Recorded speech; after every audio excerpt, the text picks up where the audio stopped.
லேவியர் புத்தகம் அதிகாரம் 24 மற்றும் 25. விளக்குகளை பேணுதல். ஆண்டவர் மோசேயிடம் கூறியது: எப்போதும் குத்துவிளக்கு எரிந்து கொண்டிருக்க தெளிவான ஒலிவ எண்ணெயை உன்னிடம் கொண்டுவர இஸ்ரவேல் மக்களுக்கு கட்டளையிடு. சந்திப்பு கூடாரத்தில் உடன்படிக்கை திரைக்கு வெளியே மாலை முதல் காலை வரை எப்போதும் அது ஆண்டவருக்கு முன் எரிந்து கொண்டிருக்க வேண்டும். இது உங்கள் வழி மரபினருக்கு என்றுமுள்ள நியமம் ஆகும். ஆண்டவர் திருமுன் இருக்கும் பசும்பொன் குத்துவிளக்கு தண்டின் மேலிருக்கிற கிளை விளக்குகளை எப்போதும் எரியவிட வேண்டும். கடவுளுக்கான அப்ப படையல். 20 படி அளவுள்ள மரக்காலில் 2 பங்கு மிருதுவான மாவில் செய்யப்பட்ட 12 அப்பங்களை சுட்டு அவற்றை நீ ஆண்டவர் திருமுன் பசும்பொன் மேசையில் அடுக்குக்கு 6 வீதம் 2 அடுக்காக வைக்க வேண்டும். அவற்றின் மேல் வாசனை பொடி தூவ வேண்டும். அது அப்பத்திற்கு மாற்றான நெருப்பு பலி. இது என்றுமுள்ள உடன்படிக்கை. இதை இஸ்ரவேல் மக்களிடமிருந்து பெற்று ஓய்வு நாள் தோறும் ஆண்டவரின் திருமுன் அடுக்கி வைக்க வேண்டும். அது ஆரோனுக்கும் அவன் மைந்தர்க்கும் உரியது. அதை தூயகத்திலேயே உண்ண வேண்டும், ஏனெனில் அது தூயதின் தூயது. ஆண்டவரின் நெருப்பு பலிகளில் அது அவர்களுக்கு சேர வேண்டிய உரிமை ஆகும். நேர்மையான தண்டனைக்கு எடுத்துக்காட்டு. இஸ்ரவேல் இனத்து பெண்ணுக்கும் எகிப்திய ஆணுக்கும் மகனாக பிறந்த ஒருவன் இஸ்ரவேல் மக்களோடு வந்திருந்தான். அவனுக்கும் இஸ்ரவேல் ஆண் ஒருவனுக்கும் பாளையத்தில் சண்டை ஏற்பட்டது. இஸ்ரவேல் பெண்ணின் மகன் ஆண்டவரின் திருப்பெயரை இகழ்ந்தான்.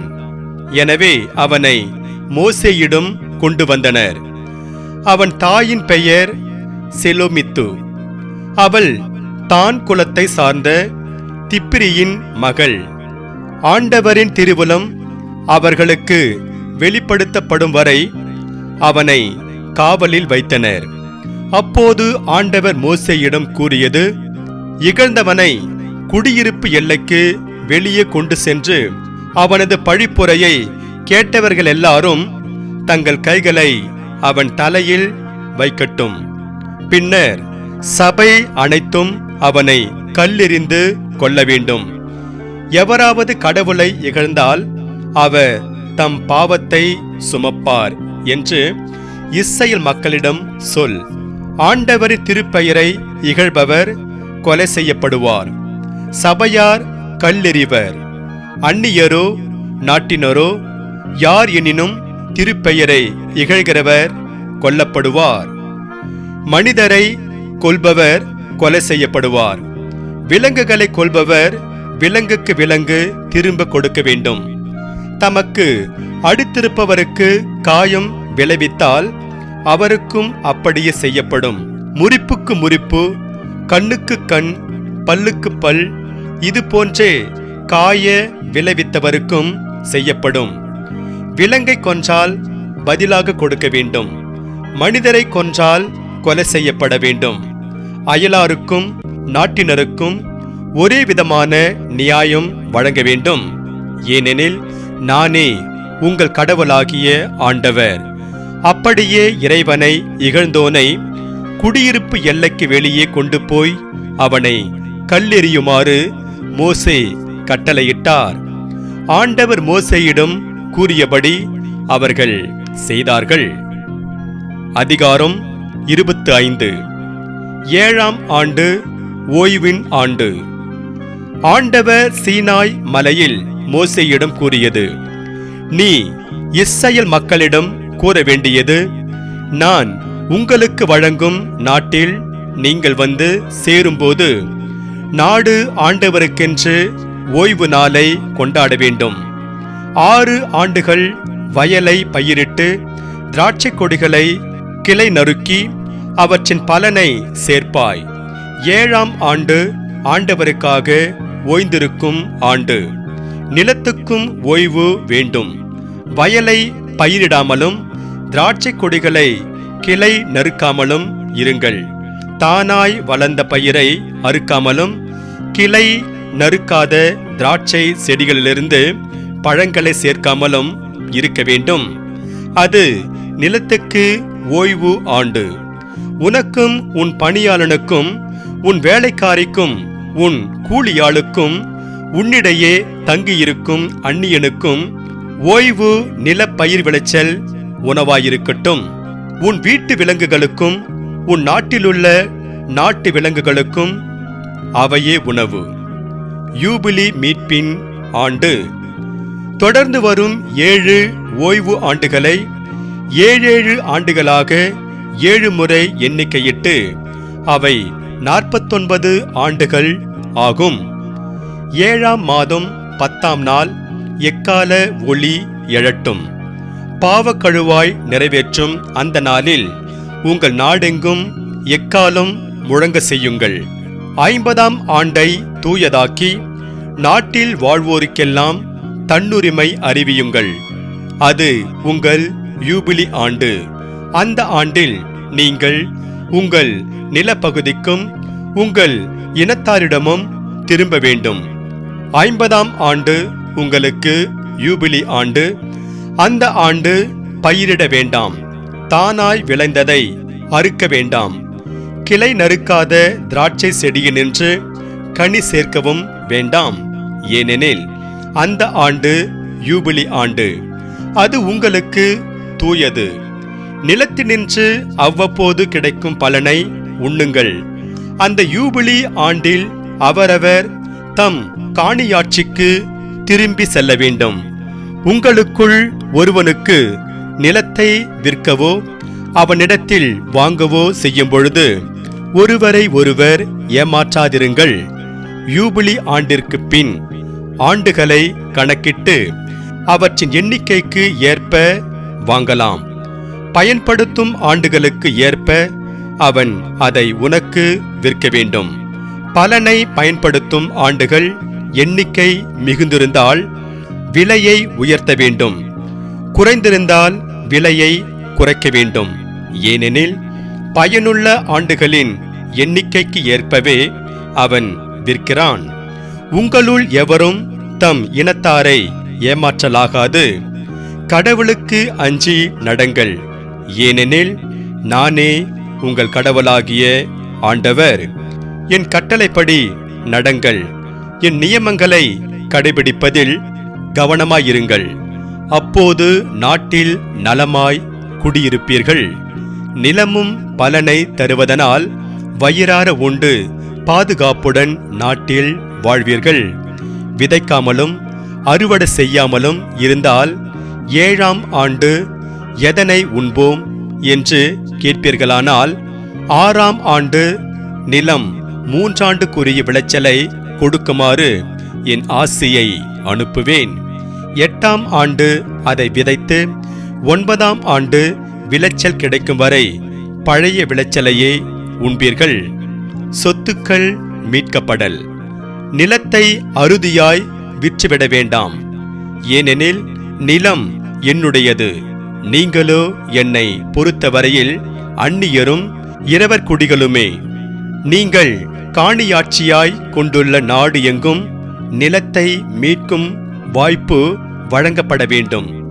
உன் சகோதரருள் ஒருவன் ஏழ்மைக்கு உட்பட்டு அவனுடைய சொத்தில் எதையேனும் விற்றால் அவனுடைய முறை உறவினனான மீட்பன் வந்து தன் சகோதரன் விற்றதை மீட்கட்டும். மீட்பன் இல்லாதவனுக்கு பின்னர் மீட்க வாய்ப்பும் வசதியும் ஏற்பட்டால் கீழ்கண்டவாறு அவன் மீட்பானாக. விற்ற ஆண்டிலிருந்து கணக்கிட்டு அதற்கான தொகையை தள்ளி வாங்கினவனுக்கு மீதி தொகையை கொடுத்து மீண்டும் தன் நிலத்திற்கு திரும்பி வருவான். திரும்ப கொடுக்க வாய்ப்பில்லாமல் போனால் யூபிலி ஆண்டு மட்டும் அது வாங்கினவனிடமே இருக்கும். யூபிலி ஆண்டிலோ அவன் தன் நிலப்புலன்களுக்கு திரும்பி வர அவனுக்கு வாய்ப்பு வழங்க வேண்டும். அரண்சூழ் நகரில் குடியிருக்கத்தக்க வீட்டை விற்றால் விற்ற பிறகு மீட்பதற்கான கெடு ஓராண்டு, அதற்குள் மீட்டுக்கொள்ள வேண்டும். ஓராண்டிற்குள் மீட்கப்படவில்லை எனில் அரண்சூழ் நகரில் உள்ள அந்த வீடு வாங்கியவனுக்கும் அவன் வழிமரபினருக்கும் என்றென்றும் உரிமை ஆகிவிடும். யூபிலி ஆண்டில் அதை திருப்ப முடியாது. அரணற்ற கிராமத்து வீடுகளோ நாட்டின் வயல்வெளிக்கு ஒப்பானவை. மீட்டெடுக்கலாம் அல்லது யூபிலி ஆண்டில் விற்றவனுக்கே திரும்ப கிடைக்கும். லேவியரின் உடைமையான நகர வீடுகளை மீட்க என்றைக்கும் அவர்களுக்கு உரிமை உண்டு. இஸ்ரவேல் மக்கள் நடுவில் இருக்கும் லேவியரின் நகர இல்லங்கள் அவர்களின் உரிமை. அந்த உடைமைகள் மீட்கப்படத்தக்கன. அவர்களுக்கு சொந்தமான விற்கப்பட்ட எந்த வீடும் யூபிலி ஆண்டில் திருப்பி தரப்படும். நகர்களின் பொது நிலமான வயல்வெளிகளை விற்கலாகாது, ஏனெனில் அது அவர்களுக்கு நிலையான உடைமையாகும். ஏழைகளுக்கு கடன். உன் சகோதரர்கள் ஏழ்மைப்பட்டு இளைத்து போனால் அவர்களுக்கு உதவு. அவர்கள் அந்நியர் போலும் விருந்தினர் போலும் உன்னோடு வாழட்டும். அவர்களிடமிருந்து வட்டியோ லாபமோ பெற வேண்டாம். உன் கடவுளுக்கு அஞ்சி நட.